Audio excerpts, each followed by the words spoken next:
All right, hello again, and I'm back on the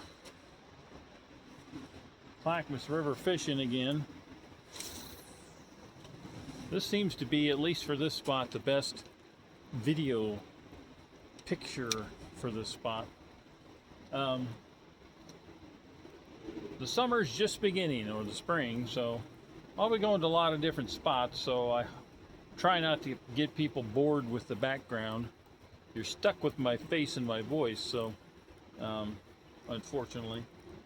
But I don't know if I ever will use AI in my place of myself. I don't particularly like that myself on videos, but I guess it could be fine. I know I like animated movies once in a while. I mean, you watch Star Wars, there's lots of animation on that. But if somebody wants to use AI or animation to on their videos, that's perfectly fine. I probably just won't use it. So you are stuck with my, my mug and my voice and my bad hairdo, which I usually have, but I don't really care about. I'm just glad I have hair at 61. But today I wanted to talk about something that, and I'm going to talk about it again, but I'm going to keep it brief because I just want to maybe spark or create a spark maybe in some people that might be thinking that the way I used to. So the subject of this video on my channel here, the Coherence Path, is, the title should be "There is no subconscious mind," but I'd rather say it in a question: is there a subconscious mind? Now, it's generally, and it's been since Freud's time, and I think Mesmer, I think that if I'm getting their name right, that that there's a subconscious mind in humans. And how it's generally viewed is that, we have a mind, and then there's, our mind is a giant iceberg. That our conscious mind is the part that sticks up out of the water, and that our unconscious mind is what's down below. And it's like, it's like a locked room. Some even go as far, and I used to believe this, some even go as far as to say, well, the only time you can communicate with your subconscious mind is just when you're going to sleep at night, or just when you're awaking. There's a little door that opens up, metaphorically, and then you can communicate with your subconscious mind. And I used to believe this. Hey, I threw my rod. That's great. Well, I'm just testing to make sure it's rugged enough for all the massive giant fish I'm going to catch, because they will, test the power and integrity of this fishing rod. So throwing it was a good experience, and I have found out that it's pretty rugged. I'm sure most fish are terrified of my fishing rod. That's why they don't perhaps bite on the hook. But anyway, all jokes aside,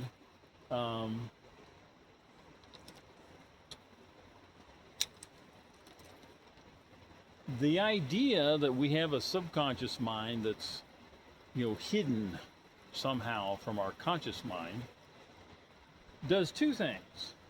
First of all, I'll just tell you that the whole idea of that is incorrect. It is a inherited viewpoint, an idea. Freud, Mesmer, or whoever, some prior psychologists and psychiatrists, philosophers thought up. And now there was a big fish right there jumping. Or the water's been doing that this whole time. It's probably just a boulder under the water. Yeah, it is. But anyway, but they were trying to figure out why people just habitually do things.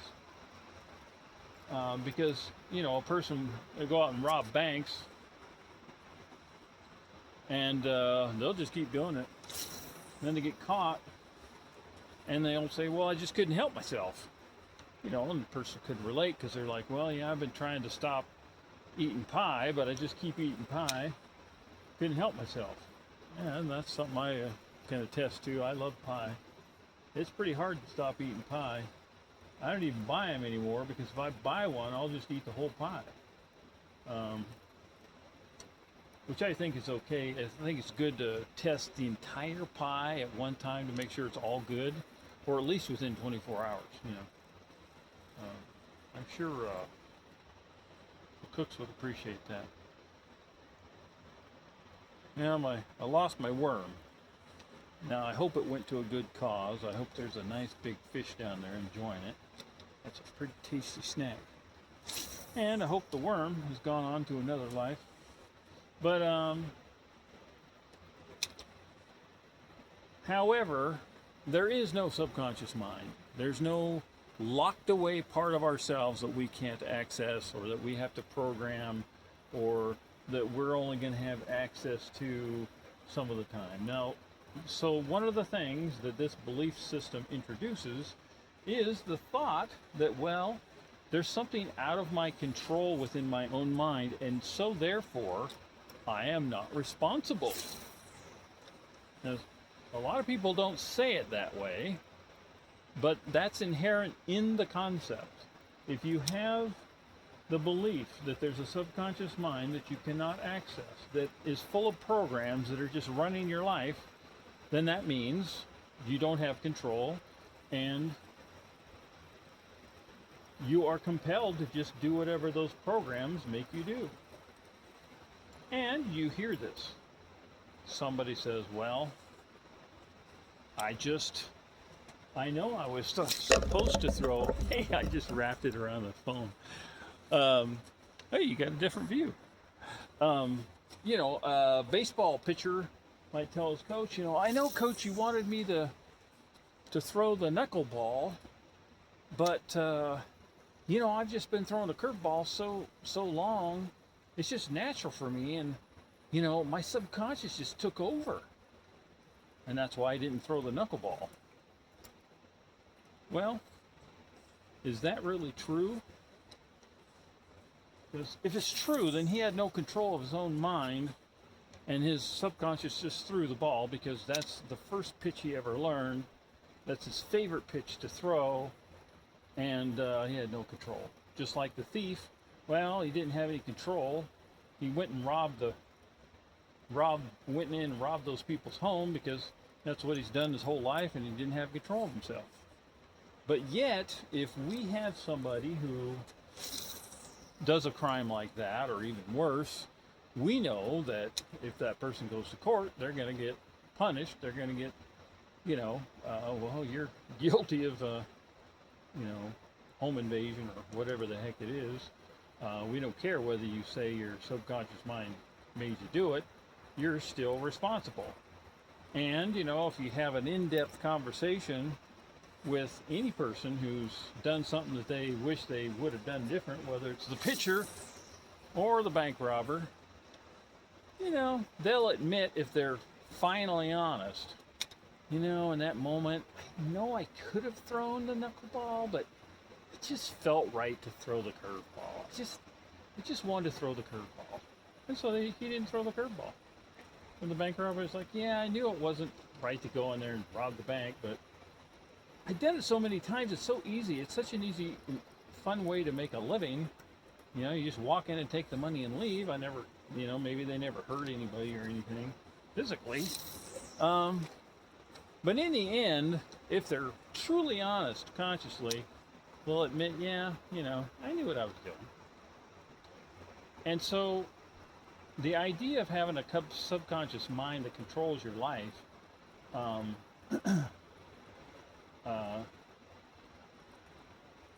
takes away your responsibility for things you do. It makes you say, oh, well, I'm not responsible. Now, I've written a short book called The Cult of the Subconscious Movement, and I've written a longer book on that subject. At this point, I'm just going to talk about it. Maybe I'll make the book available at some point.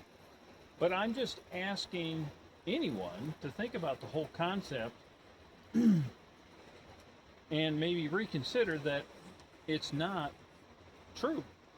Because modern science, with all our technical measuring instruments, has proved that we don't have a subconscious brain. You can't open a certain person's skull and go, okay, that's a subconscious over there, and there's a conscious over there, and there's a little gate in between. Oh, and there's even a little guy down there that's got the key to the door, and he won't let anybody pass between the two things unless it's late at night or early in the morning. Now, are there things within our consciousness that we're aware of that we ignore? Well, yeah. We do that a lot. It's called repression. It's called resistance. Now that I agree with. Now it might be that, fishing along some different part of this river will be more fruitful for me. But, I've come here 3 or 4 times. I like these rocks standing here. I like the way the light travels through here. I like the quietness of the river moving through here. So I'm going to repress the idea that maybe going up farther this way or that way is going to be better for fishing, that I might catch something. So I'm repressing that idea, even though the idea came to me. So it's subjective to my present action.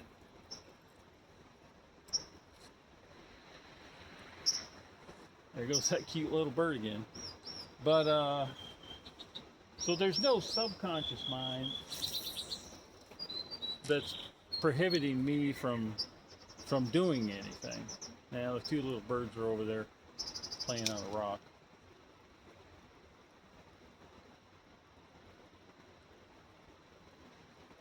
So we have thoughts that are subject to other thoughts. And our consciousness, the bandwidth of our consciousness, when you walk into a room and it's full of, how much time we got here? 12 minutes. When you walk into a room, as an example, let's say it's an engagement party, or, it's a work party or whatever. Let's say there's 50 or 75 people in the room. I would tend to guess that even if you were blindfolded and you walked into that room, you would start picking up thoughts and ideas about a lot of different people in there. And some of the thoughts and ideas you might just push to the back of your mind. Now, of course, with your eyes open, we know we do that. You look in this direction, you look in that direction, and you start focusing on, maybe a particular person or two, but you're still aware of everybody else in the room. That's because our consciousness has a broad width, or a bandwidth that's pretty broad. Even at the time that we're in that room, part of our consciousness is aware that, maybe family stuff is going on at the same time. Maybe somebody's at your house looking to buy it, or talking to your realtor, or there could be a number of different things going on, and it's all within the bandwidth of consciousness. Stand down over here for a second. I don't want to catch that bush. So one of the faults, or I shouldn't say fault. So one of the disadvantages of believing that there's a subconscious mind is that we don't fully take responsibility for ourselves. Now, I had an interesting thing happen, because at this particular time I'm going to speak of, I believed in the subconscious mind. And I was, studying all these techniques and programs that people were, selling millions of copies, program your mind, hypnotize yourself, all this other stuff. I tried every method they recommended, because I was doing a ton of experiments with the mind as well as manifestation. Now, I knew that we are part of an individuated unit of consciousness, as Thomas Campbell so eloquently puts it. We are part of the universe, or part of God. And that part, or our soul, is directing and living through the experience of us as a human. We're an avatar in this game, and it is enjoying all the interesting facets of all the experiences that we face here, because as soon as we come out of our body, we lose our personalities, our humanness dissolves, and we're just consciousness. And then the lessons we learn, which are really pretty simple, whether we're loving and kind or we're not, has nothing to do with possessions or any of that stuff. We measure that against what we experienced before we decided to create the avatar who we were. Now, knowing this, I had been trying to manifest a particular thing for several years, because I thought, well, gosh, that's a fun experiment. If I can manifest that, I've got the answer. In fact, I could be King Jack standing on the hill, being able to point everybody, well, this is exactly what you do. This will make everything happen. But I got frustrated.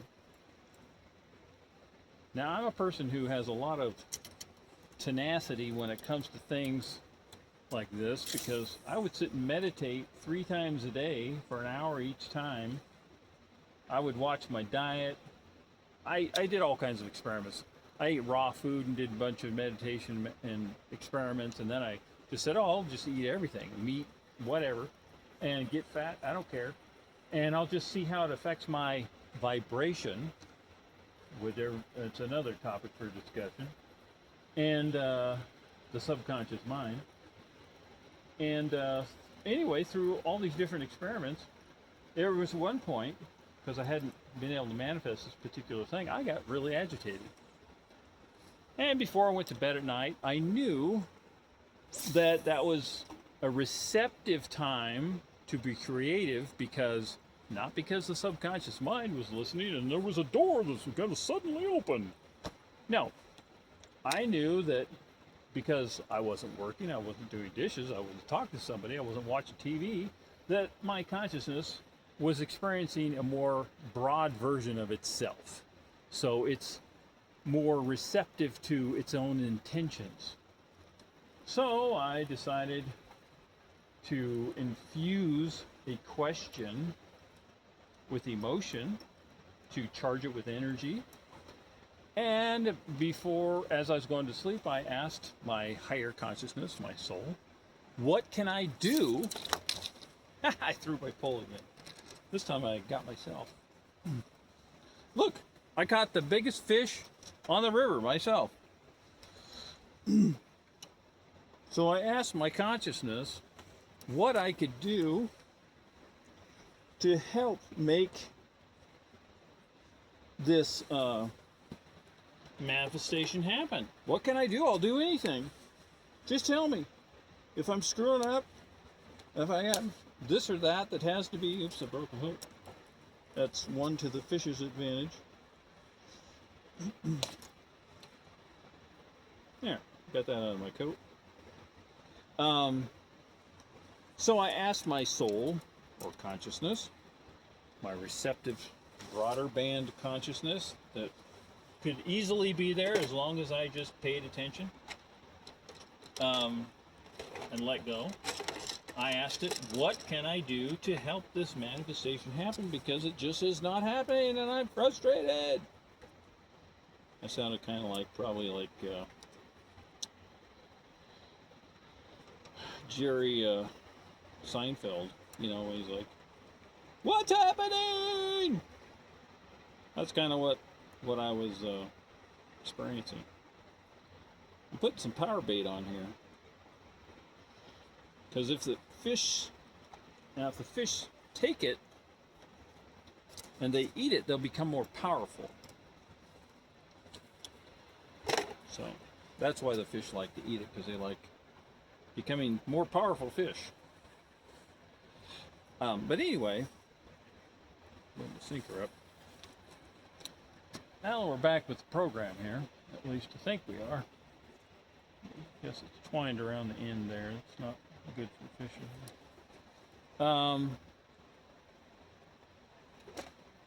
Oh, I see.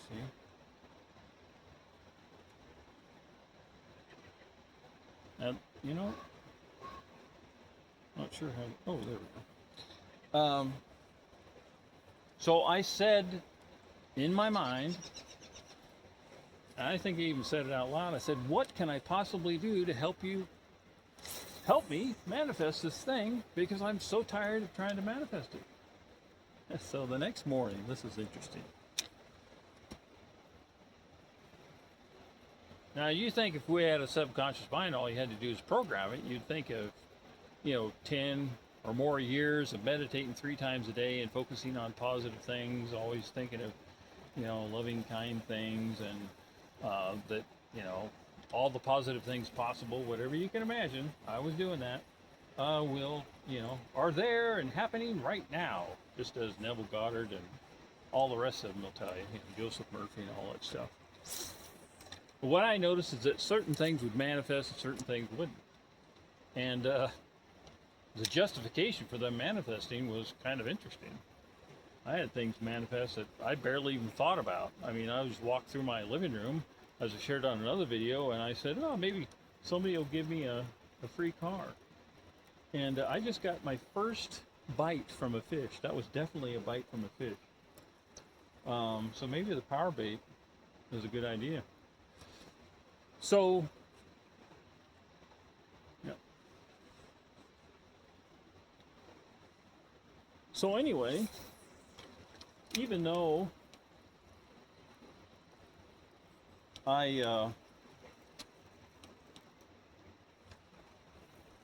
maybe I caught the bush before and I thought it was a fish.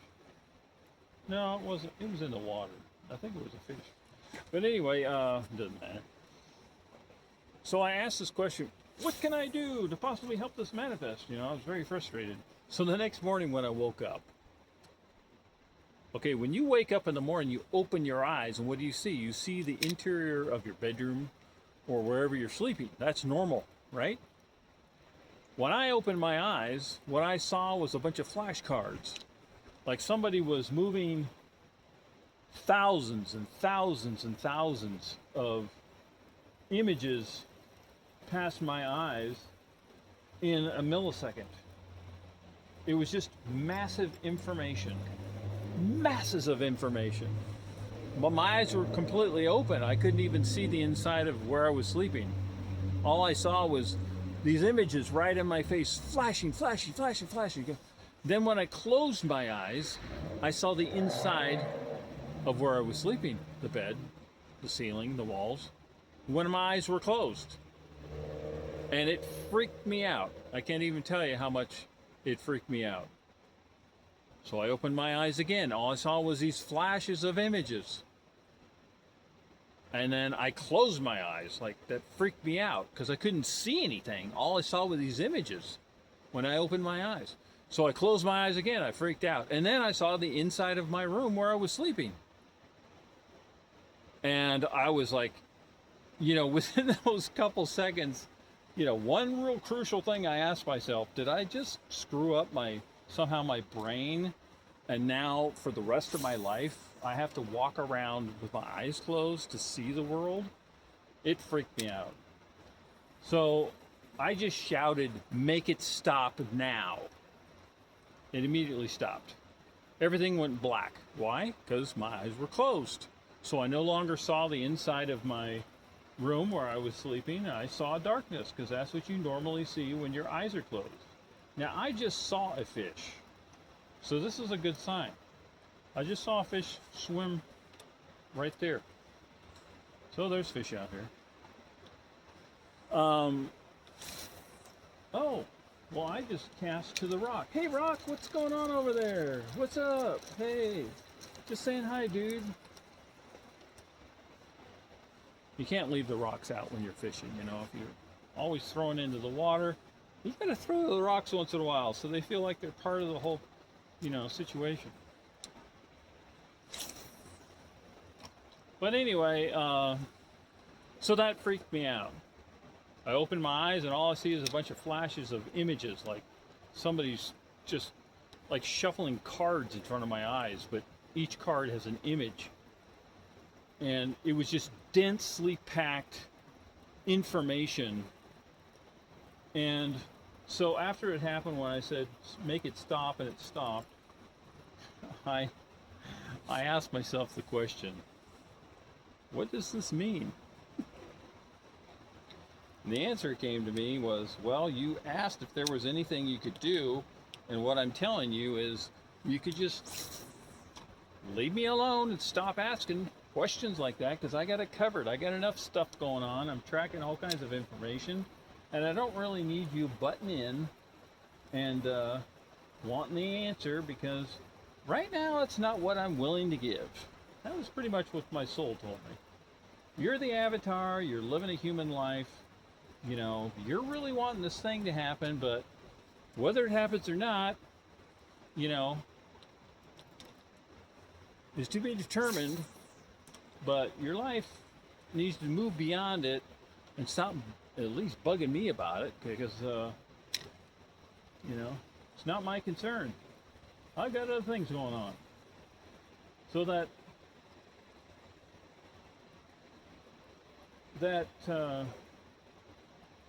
broader band of my own consciousness, I like putting it that way, it's a broader band.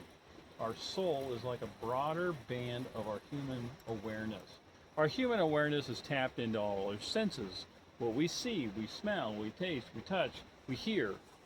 But there's a whole other level to consciousness than that. But it's not locked in a room inside your brain. A lot of it's out there. I had a video about one of them on creativity. You know, where does creativity come from? Ideas come to us consciously. You know, look at Tesla or some other great inventor. Or like I think he's a 12-year-old boy, farm boy, that came up with the idea for making a television set. I mean, he didn't just think of that stuff. He didn't force that idea into being. It came to him from that broader band of consciousness that exists. Anyway, this is a little long probably, but that's my first video on the subconscious mind. There isn't one. We are responsible for all our thoughts, our feelings, and our actions. We can't blame it on some part of us that's a program. There's no fairy that's going to cure our problems. No deity is going to fix everything for us. Our greater consciousness is going to give us more information, and we decide to do with that what we will. John Denver stood in his shower and #1 hits came to him. He could have just ignored it. No, but now millions of people, tens of millions, maybe hundreds of millions of people have received positive, wonderful energy from those songs. Wonderful experience. My youngster was in Scouts. And several years ago, they set the state record for going, I think it was 113 miles in a canoe. Their whole troop did. They must have had 40 canoes out there. But they were singing one of John Denver's songs when they came into the final docking area after the whole thing was over. And you could just hear the echo of John Denver's song from, you know, these 30, 40 kids as they're singing together. And it was just a beautiful, wonderful experience. And that's how consciousness can be so loving and kind and caring, is when we just open ourselves up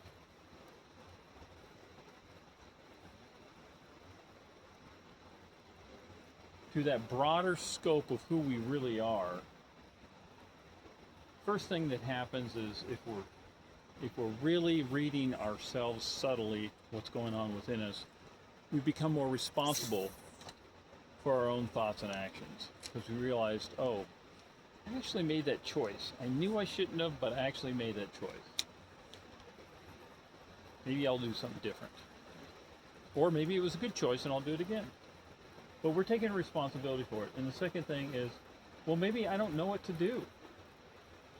And so our broader band of consciousness can instruct us or give us ideas. But maybe an idea doesn't come. So what's the hurry? Can we just pause? Should we stand there and demand, I need the answer right now? And sometimes we want the answer, like I did. But my higher self or my soul or whatever said, all right now, there'll be a time, don't worry about it. And it wasn't really crucial. It was just something that I was wanting to manifest. That would significantly change things for me, but compared to the reason why we're here, and that's to learn how to be loving and to be kind, it really doesn't compare to any of that. So, thanks again for visiting my channel, The Coherence Path, All Roads to Lead to You. My other channel, What Was Seen, goes over unusual and interesting circumstances that have happened to me and happened to other people. If you've had something like that happen, let me know, and maybe I can interview you over the phone or Skype or in person. I appreciate you stopping by. If you want to subscribe, that would be appreciated. I'm doing these to share information, and if there's something that'll be helpful to somebody, then that's great. I didn't catch anything. I did get a bite though. My first bite in I think I've been fishing for 3 weeks now, and that was my first bite. So I think putting the worm on or the power bait helped. So I think I'll try that again. It's gone. Somebody ate it. Well, I'm glad that fish has got that powerful stuff. All right, thanks. Have a good day.